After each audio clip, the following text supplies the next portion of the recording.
Bom dia a todos. Prazer enorme de estar aqui nesse evento. Parabéns ao Canal Rural por esse evento internacional.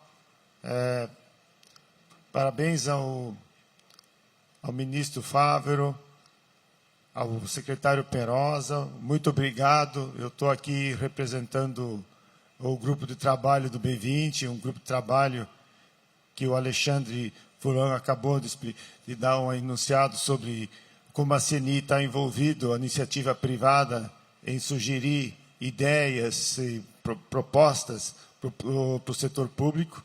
Mas eu quero destacar que o Ministério da Agricultura, a pessoa do Perosa, nos deu uma abertura extraordinária. Nós tivemos oportunidade de apresentar o nosso projeto, enquanto ainda o Ministério estava elaborando suas propostas. Enquanto estava construindo, como o Perosa colocou aqui, conseguimos mostrar que algumas sugestões que nós estávamos trazendo eram de importância fundamental, que o Brasil incorporasse a defesa dela. E nós tivemos isso. Então, o que eu vou trazer aqui para vocês é uma conclusão do nosso trabalho, que nós vamos ter oportunidade agora, na quinta-feira, de defender, junto a todos os ministros da Agricultura, de buscar que as nossas sugestões sejam aceitas, incorporadas e que se transformem em planos de ações e em transformações que são tão importantes para o nosso setor. Eu, passando aqui rapidamente, esse grupo, nós tivemos 139 pessoas que participaram do grupo, são mais de 22 países membros da discussão, não foi só o Brasil, 22 países, 14 setores de alimentos e agricultura, em que nós chegamos, mais o terceiro setor especialista de áreas que nós trouxemos para a discussão. Foram 5 meses de muita discussão e de muito trabalho intenso. E nós chegamos num diagnóstico. E eu vou compartilhar aqui rapidamente o diagnóstico do que é os sistemas de alimentos sustentáveis e de agricultura. Então, primeira conclusão é que o mundo, fez um trabalho extraordinário. Nós construímos um sistema de alimentação incrível, que hoje emprega 35% da população, que trabalhadora no setor, representa 10% do PIB, alimenta 8 bilhões de pessoas no mundo, e cresceu, tem 18% do trade que é dado, está no sistema de agricultura, e que teve um crescimento da produtividade extraordinária. Se você pegar menos de 50 anos, cresceu 150% e só usou 12% da área. Então, o sistema de alimentação é extraordinário que nós temos e que nós construímos. Agora, esse sistema acelerado de ganho de produtividade, ele trouxe 3 desafios, que é um desafio de sustentabilidade. O nosso setor, e aí tem cálculos e cálculos, mas vamos pegar o que tem de oficialmente, 26% das emissões dos gases de efeito estufa vem no sistema de alimentação. Por outro lado, 65% das pessoas empregadas que vivem em situação de pobreza, trabalham nos sistemas de alimentação e de agricultura.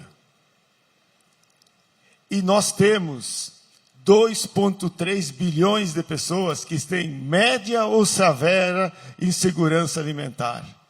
Então, esses 3 setores, esses 3 desafios, eles interagem entre eles. Por isso, que se nós conseguirmos transformar esse sistema, ele é um grande pilar para que nós geramos muito mais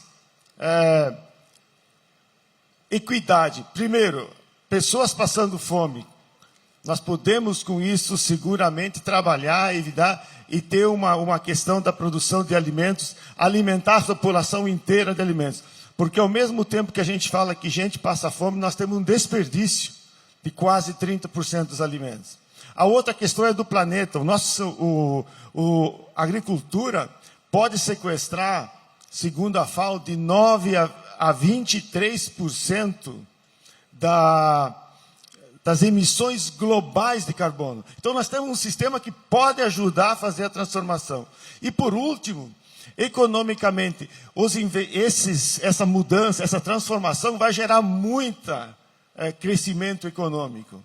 Então, nós podemos atacar os dois desafios, os desafios que nós temos, e com isso, inclusive, gerar o desenvolvimento econômico. Agora, os sistemas de alimentação, eles são bastante diversos, né? A gente classificou aqui em 5 tipos de... Um bem rural, bem iniciante, e um sistema super avançado. Isso nós estamos falando globalmente. Obviamente que dentro do Brasil a gente sabe o nível de disparidade que nós temos entre os setores produtivos que nós temos. Então, compor uma proposta que atende todos esses setores foi um grande desafio no nosso trabalho, porque tem países que estão em momentos muito diferentes de desenvolvimento. Mas a conclusão que nós chegamos é que as propostas, 3 eixos de propostas, é que elas servem para todos os sistemas. Elas podem variar em intensidade de uma ou de outra proposta, mas elas servem para todos e vão depois depender da velocidade que nós vamos executar.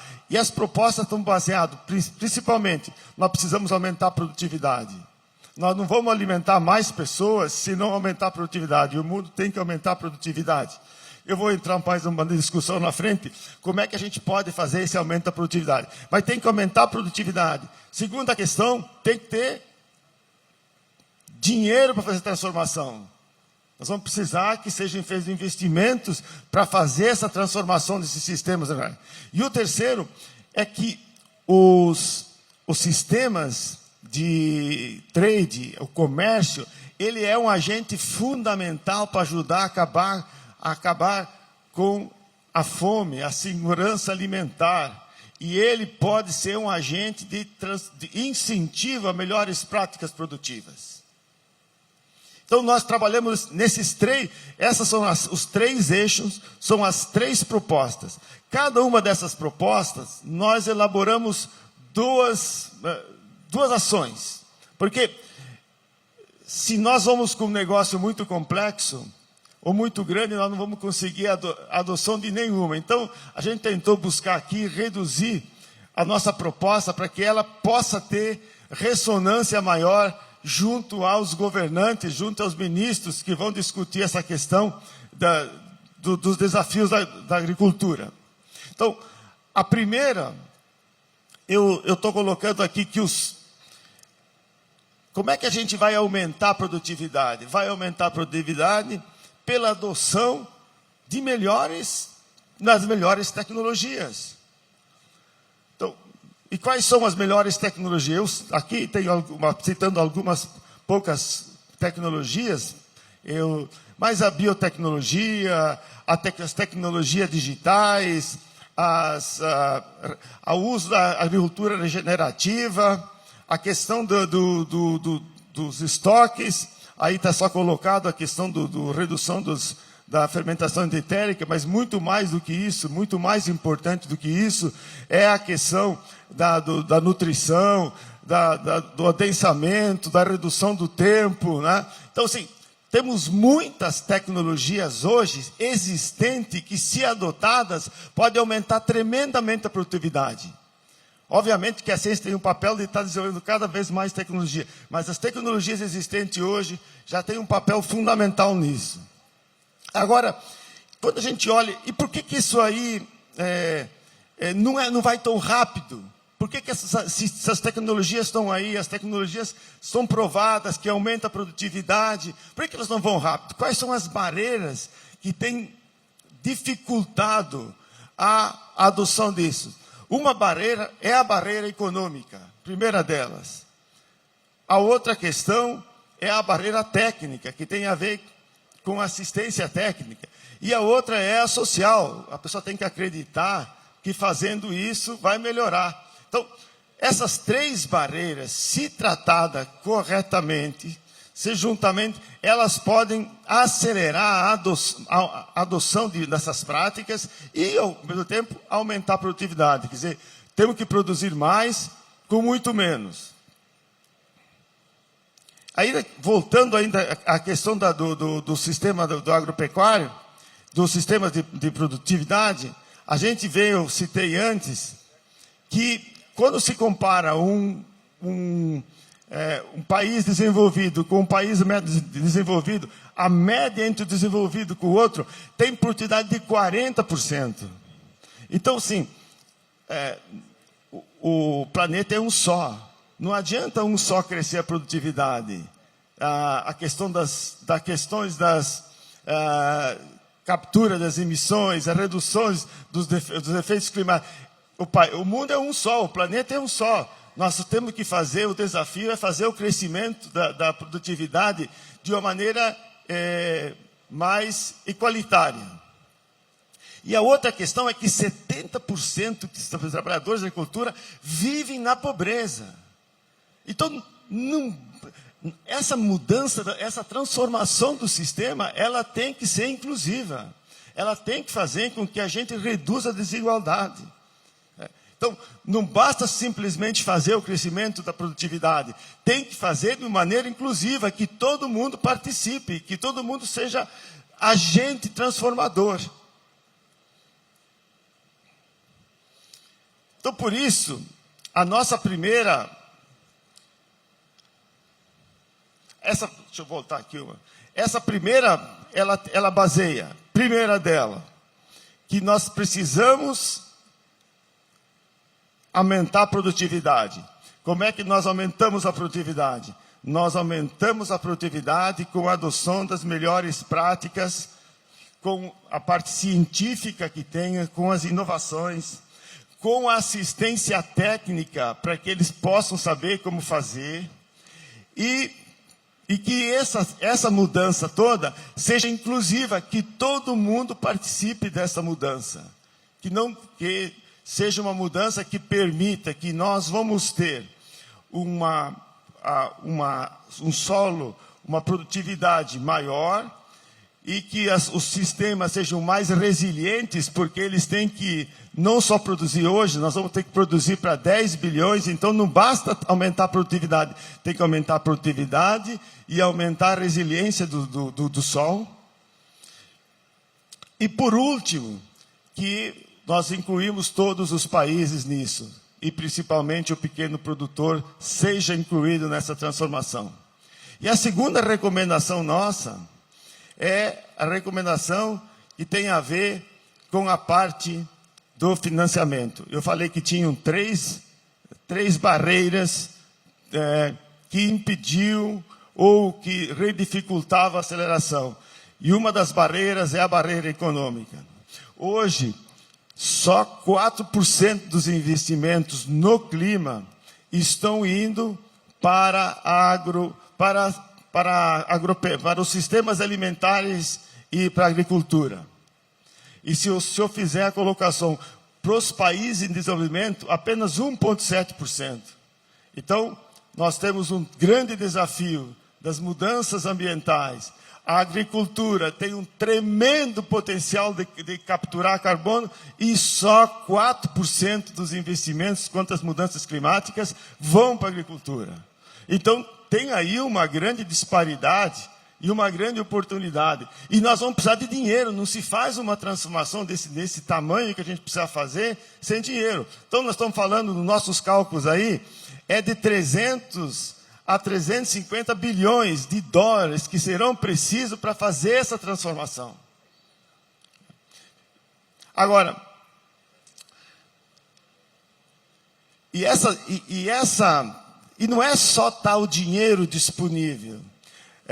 Nós temos que fazer, eu falei que nós não podemos deixar de fazer essa mudança, essa transformação, sem a inclusão do pequeno produtor. Hoje, os pequenos produtores são responsáveis por 1/3 das produções globais de alimentos. Agora, qual é o grande desafio dos produtores? Adotar práticas regenerativas é sabido que aumenta a produtividade e aumenta o fluxo de caixa. Então, nós primeiro precisamos ter que eles tenham acesso ao crédito, porque não basta o crédito estar disponível, ele tem que ter acesso. Muitas vezes nós temos um desafio que o cara não tem propriedade, ou porque o financiamento é muito pequeno, o sistema financeiro não tem interesse no financiamento. Esse é o primeiro. O segundo porcento é a taxa. Com que custo nós vamos financiar essa transformação para o pequeno produtor que vai fazer isso? E o terceiro é que precisa um tempo de maturação, porque quando você começa a fazer o investimento, o início, o fluxo de caixa, ele é negativo. Então tem que ter tempo para maturação. E o último, tem que ter seguro, algum tipo de seguro, para que amortize, vamos dizer assim, algum desafio que possa ocorrer de uma perda de safra. Então, os sistemas financeiros, eles têm que entender que tem que ter esse sistema. Por isso que o nosso ponto fundamental que a gente coloca nisso é que a gente deve ter um sistema, construir construir um sistema que remunera os serviços ambientais. Então, o financiamento, parte disso deveria vir da remuneração dos serviços ambientais. Isso ajudaria a que a gente pudesse a conseguir fazer com que esse financiamento seja mais acessível e possível de fazer a transformação.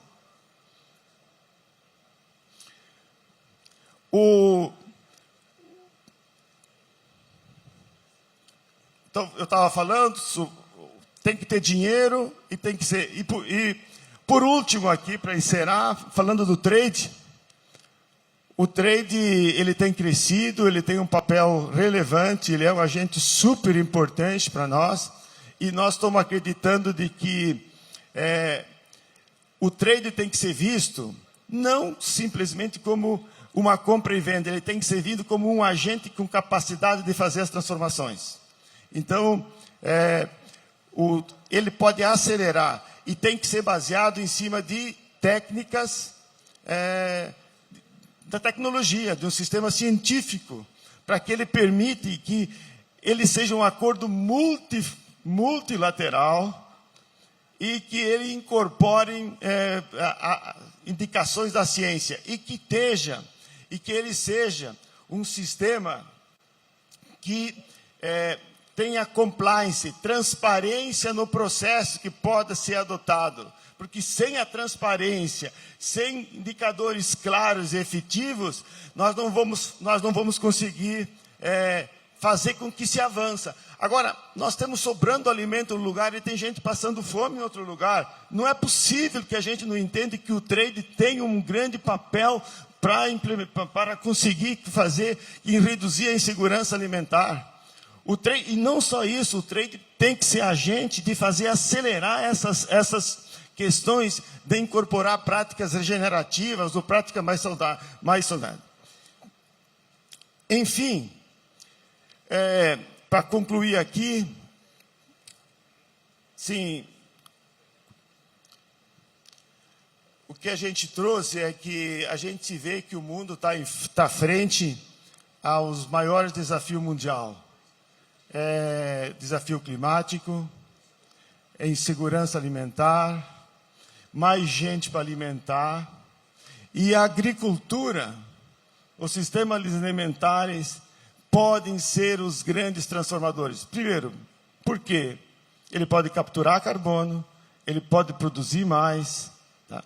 Então, nós temos a solução. A gente precisa ser inovativo nos sistemas de como financiar essa transição. Ele não é um trabalho de governo só, ele é um trabalho do governo, ele é um trabalho da iniciativa privada, ele é um trabalho do terceiro setor.